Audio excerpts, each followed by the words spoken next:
Hello dudes and dudettes, it's your favorite Reject Gamer Mix of 17 here, bringing you another Minecraft lesson, which we have not done for a while, and I thought I was not going to be able to do another one since I didn't really know what the heck there was to do. Now, we're not in a world, we're not in any of my worlds, instead we are at the loading screen, and this is why.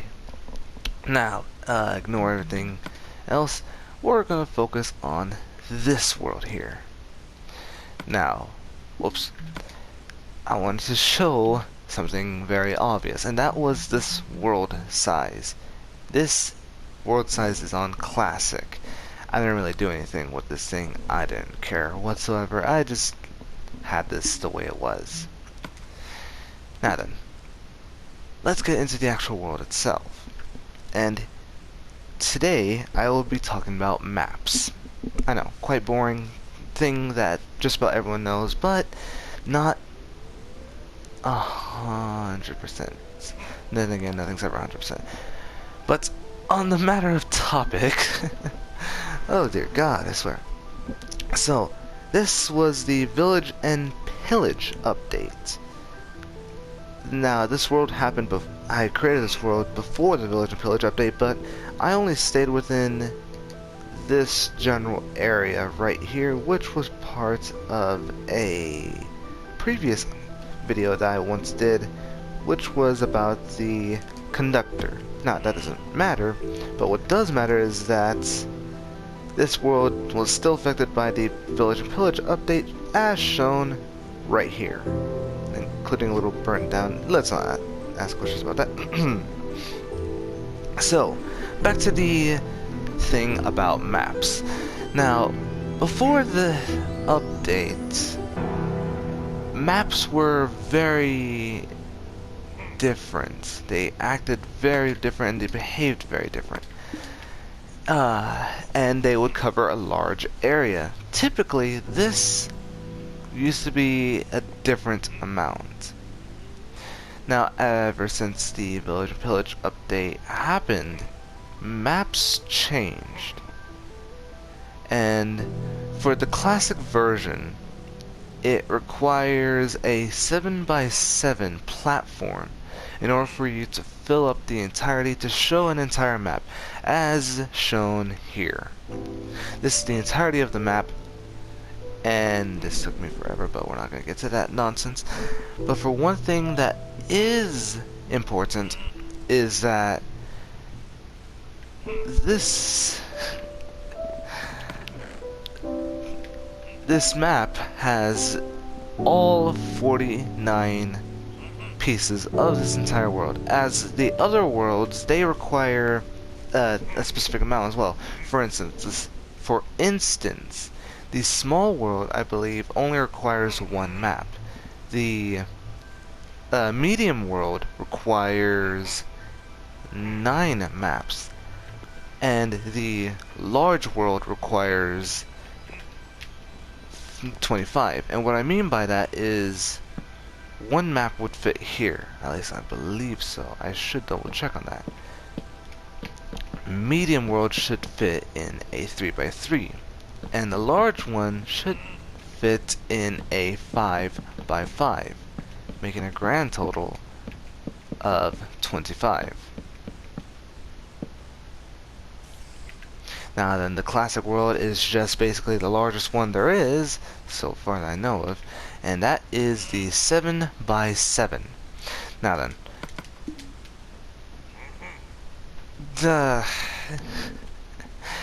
I'm still just baffled by how large this world is. Now then, to the actual thing that actually matters, and that is the cartography table. I cannot pronounce his name properly. Cartography table. Cartography table, I don't know.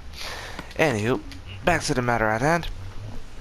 So I tried this out and I learned quite a bit from it, including a few interesting bits of detail. Now then, I'm gonna just get a map. Here's the map. This is of course the very bottom right here. And of course it's just a normal map, you can see everything off of it and all that stuff, but here's the thing. Right there, just below the map number 11, there is a level system, level 0 out of 4. Now I questioned to myself, what the heck does that mean? Well, I found out. If you were to take a piece of paper, put it into a map, take this table, put a map right here and a piece of paper right here, you would get this option of zoom out and clear.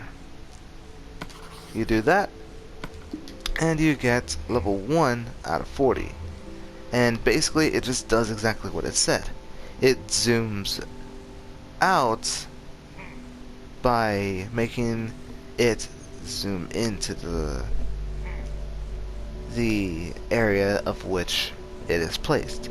Now, I'm not 100% sure on how the heck this works, because I'm pretty sure it's not supposed to work in the way that it does right now.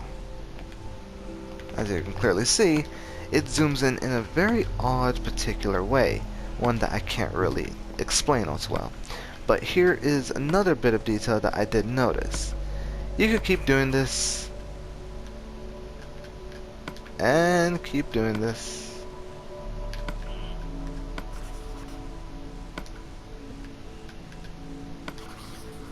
until you reach all the way to level 4. And at this rate, it does not make any sense. It's the fact that you can't see anything. So, I wouldn't really see why you would want to zoom in unless there was a very specific reason that you wanted to. Now, something that didn't really make a whole lot of sense was the fact that if I were to toss this piece of paper in here, I'd get an empty map. Lots of it too, apparently. And if I were to toss this in here, whoops, hold on. Not toss that, toss this. Hold on. Should have not used up all the paper. If I were to toss that in there, wait, what?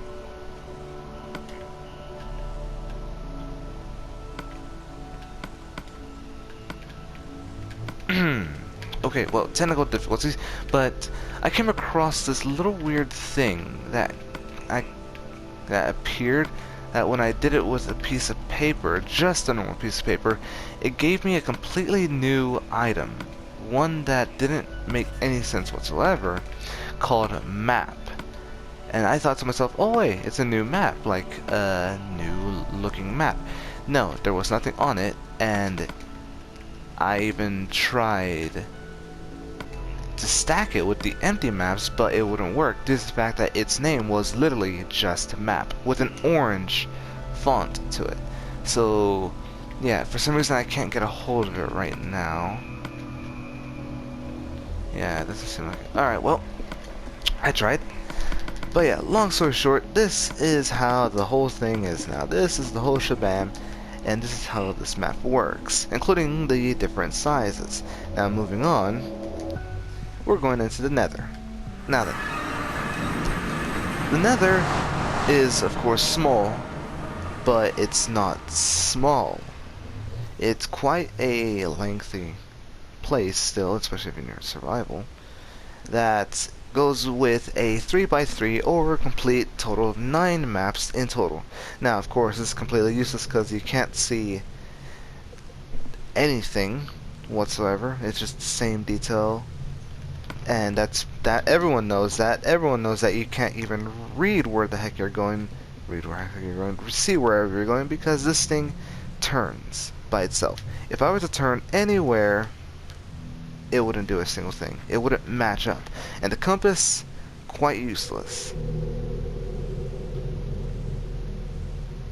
Very much useless. It just points to whatever direction. However, there is a way to make this hole useful.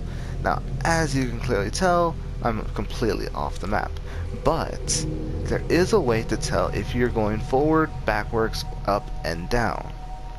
Oh, and of course side to side of the map. And that is thanks to the lovely coordinates on top of your map. So if you were just stuck in the Nether, not knowing where the heck you're going, if you're going up, down, left, right, and then literally back and forth, just read the coordinates. If you were to go forward, Z will change. Z will change going forward and back, as the number clearly states that it is decreasing and rising. The X will change if I were to go left and right, and the Y would change if I was going up or down.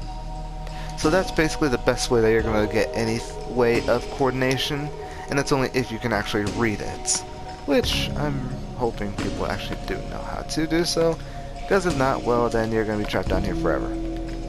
Now, moving on, we are going to pay a visit to the lovely end. Wow, there's 4 creepers. Okay. The lovely end. Now, I tried doing this in the overworld, but for some reason this thing wouldn't work. And yes, the lovely Indy, the dragon, is here. Now, the same situation follows with, and yes, I will be going there too. The same situation follows as the Nether, for which it just shows these 3x3 with total of 9 maps. And yes, as you can see, it is completely blank.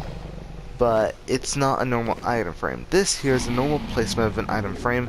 This here is a map that's been placed there. And that's because, as people should know, the end is very wonky and crazy as shown here, and this is just a blank corner. And we're gonna also go to the end city. Welcome to the end city. Now the same situation as shown follows the same way. It is a 3x3 total of 9. Now, something that does make this a little more unique, something that should be kept note of, is that in the end, now you can actually tell which direction you're pointing at. As you can see here, you can tell that, for some reason this thing doesn't look like it's matching up, but whatever, that I am looking north. Well, another unique thing is that, as you can see, this little part here is all wonky and stuff, and yes, I have the map. Well, let's go pay a visit over there real quick, so that way I could show you something. Now, the map has just been updated and cleared out, so that way it could be fixed completely. And if I were to go all the way back, like so, it will then change into the complete map. So yes, if you were to have this map set up and have it up like the way it is, no one has to worry. You don't have to worry about having to take it down and update it while you go over there and then put it back. If you just have a map, go over there, update it, it'll just do it by itself. Problem solved, nothing to worry about. And yes, even though it's showing one purple dot here, the only thing that it recognizes is the ground, unlike the Nether.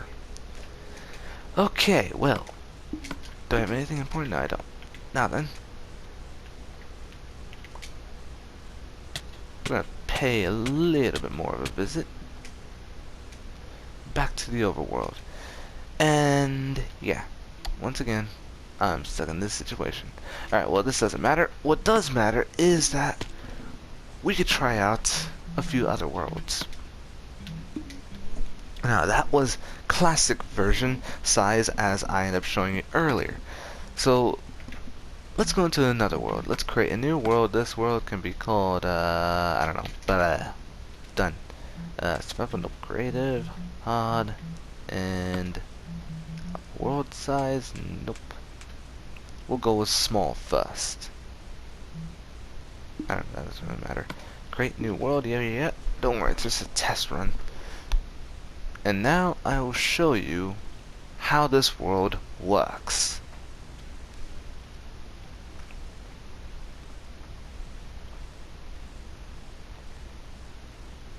As soon as it loads. But yes, in theory, if they haven't completely, absolutely changed it, and I'm sorry, I have not tried this out myself. I should have done that. So, but in theory, this world should technically be only one map large. And wow. That was unexpected on so many levels. What the heck?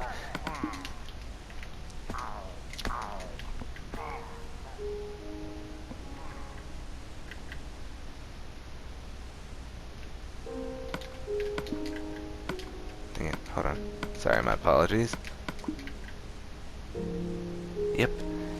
Alright, so keeping in mind that in the classic version the maps act very different. They are very quick to run out of Minecraft map space. And as you can clearly see, like I said, this world is completely one map. Now, you know what, just to show it even further, I'm going to continue on to basically go around the complete edge. This could take a while, to be honest. But yes, as I said before, the map sizes between classic, small, medium, and large have their own unique abilities. Classic version, the maps were completely different. The maps completely acted differently. So they acted similar to a small world, but the maps itself were just behaving a lot more different. And yeah, I think that's pretty much a good amount. And as you can clearly see, I'm at the edge of the map. Nothing but water just above, in front of me. So small world is nothing but just one map. Now, let's see if this works if I were to change it to a medium world.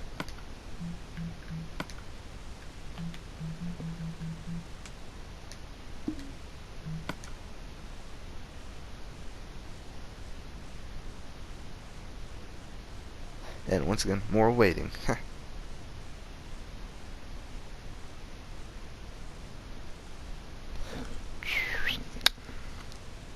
And here we are. There we go. And here we are. What was once nothing but water. Where am I on the map? Oh, I'm like way over there. Okay. So what once was water just in front of me is now a completely generated world. And yes, there are remnants of there once being a barrier. That's going to be the same thing for just about everywhere else you go. But that's not what matters. What matters is if this world goes on... Yep. Yep, but there you go. There you have it, people. The worlds themselves act very differently as it progresses to get bigger, especially if you keep upgrading it. And that's basically all I can really go over, because this seems like it's going to go on for quite a while, and frankly, and frankly I don't really feel like going over all this monstrosity of a world that I'm gonna have to go through due to the fact that this world seems like it just keeps stretching on for quite a while. Yeah, this world just keeps on. So I hope you all enjoyed and hope you all learned something, and I'll see you all some other time. Later.